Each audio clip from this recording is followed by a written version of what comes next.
용각땡을 아십니까?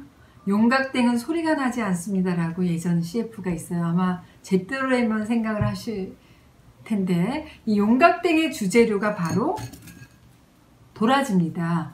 목이 붓고 아플 때, 이럴 때 많이 쓴다고 알고 계시잖아요. 도라지 하게 되면 보통은 가래, 기침 이럴 때 사용하는 거야 라고 알고 계시는데, 그것보다는 편도염, 인후염, 기관지 염증으로 목이 붓고 아픈 증상에 쓰이는 약이 도라지입니다. 이 도라지의 본초명은 길경이에요. 도라지 뿌리의 꼭지, 도라지 뿌리의 꼭지를 없애고 쌀뜨물에 담갔다가 이렇게 말린 건데요. 이 도라지보다는 누런빛이 돌고 살짝 씹으면 도라지 특유의 쓴맛과 향이 나면서 뒷맛은 약간 매콤한, 뭔 말하는 거야 지금 하시는데, 그리고 맵습니다. 실제로 그 길경이라는 약초명을 가지고 있어요. 본초 기호 온도는 제로, 평안 성질입니다.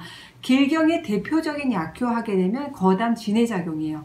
기관지 평활근을 활성화시켜서 염증을 가라앉혀주고 기침과 가래를 삭혀주는 역할을 합니다. 감기, 급성 기관지염, 폐렴, 또 이런 천식, 다양한 호흡기 질환에 응용하고 있어요. 그리고 길경은 급성 인후 질환을 치료하는 군약입니다. 주가 되는 약이란 얘기죠. 즉 처방의 다른 약재 중에서도 치료에 주된 효과를 가지고 있다는 약재인데요. 감기, 급성 인후염, 편도선염이 심해서 목이 너무 아플 때, 부을 때 이 길경이 통증과 염증을 가라앉혀주는 그런 효과가 있습니다. 목을 많이 쓰게 되면 성대가 피로해서 쉬고, 인후가 건조해지고 간질간질할 때 굉장히 효과가 좋아요. 또 이 고름을 빼게 해서 상처를 아물게 하고 오래된 피를 바깥으로 배출하는 작용을 합니다. 그래서 예로부터 가래를 많이 뱉는 폐 농양에 많이 응용을 하기도 했고요.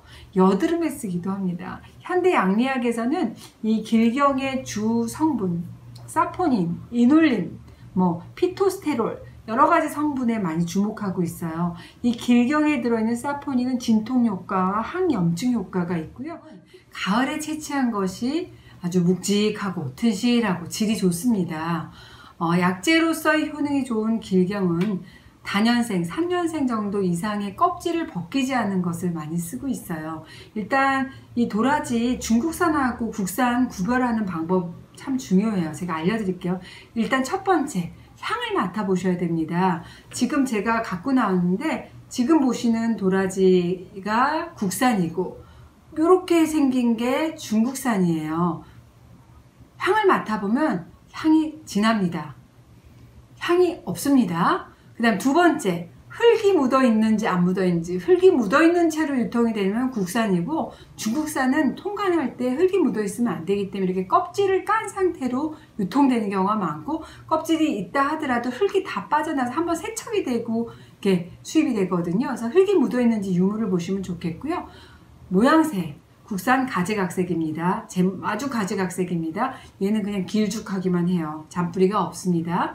그 다음에 맛을 봤을 때 국산은 달콤 쌉쌀한 맛이 나요. 근데 중국산은 쓴맛만 있습니다. 그거 구별하시는 포인트라는 것. 일단 향하고 흙을 보는 것, 흙이 있는지, 그냥 맛을 보시면 좋겠고, 생으로 먹으면 쌉쌀한데 말리면 상당히 쓴맛이 강해지는 특성이 있어요. 3년근 이상이, 제가 약도라지라고 얘기했잖아요. 3년근 이상을 쓰는 약도라지에는 사포닌 함량이 높아서 특히 껍질 부분의 사포닌 함량이 높아요. 향이 강하고 가급적 흙이 묻어있는 도라지를 사시라는 거 꼭 기억을 하시고요. 이 흙이 묻어있다는 거는 방금 캔 거라는 그런 의미를 가지고 있으니까 뿌리를 내린 후에 3년이 지나서야 이 뿌리 중간에 심이 생기게 되고 유효 성분이 껍질과 껍질 바로 밑부분까지 모아지게 되게 되는 말이죠. 이때부터 약재로서의 효능이 생긴다고 할 수 있습니다. 제가 죄송합니다. 우리가 시장에서 파는 도라지, 식용 도라지, 좀 작은 도라지는 껍질을 까고 사용을 많이 하잖아요. 그런데 약으로 쓸 때는 껍질을 까면 안 된다는 거. 그 이유는 껍질을 까지 않아야지 아까 도라지 특유의 쓴맛이 강하게 나타나고, 이 쓴맛이라고 하는 거는 염증을 가라앉혀주는 효과가 있다고 제가 말씀드렸잖아요.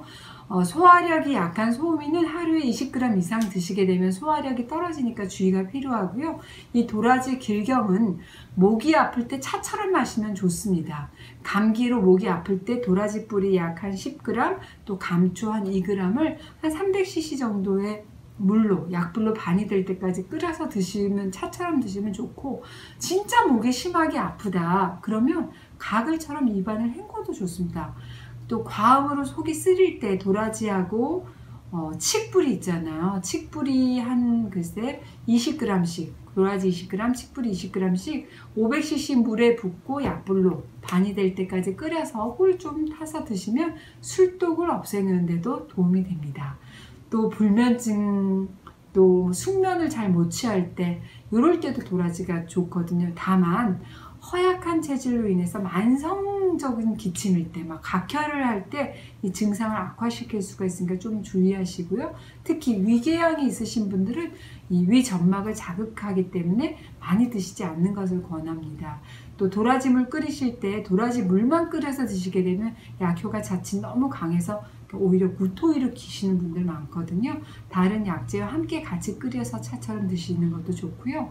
감길탕이라고 제가 즐겨 먹는 그 약차 처방이 있어요. 그러니까 감초와 길경이 들어가 있는데 도라지 가루를 평소에 많이 이렇게 갖고 계시다가 목이 칼칼할 때 저도 먹고 저희 가족에게도 주고 수시로 타서 먹으면 참 좋은 일종의 향신료 그런 개념으로 여러분 사용하시면 좋겠어요.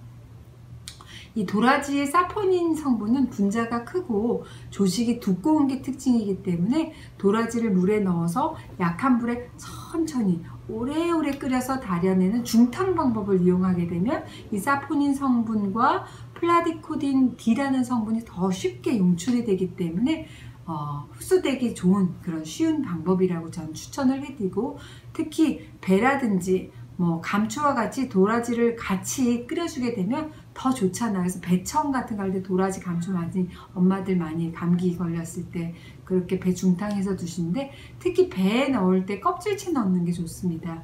이 껍질에 풍부한 그 배 껍질도 마찬가지고, 배 껍질에 베타카로틴 성분이 도라지 사포닌의 흡수율을 더욱더 높인다는 연구 결과가 있어요. 또 이 감초하고 도라지하고 궁합이 잘 맞는데 길경탕, 감길탕이라는 약재로 많이 쓰이죠. 이 감초는 도라지의 쓴맛을 중화시켜주고 다니까 또 항염증 작용을 하기 때문에 도라지가 가진 효능을 극대화시켜주는 그런 역할을 합니다. 감초하고 길경으로 차 타서 많이 드셔보세요.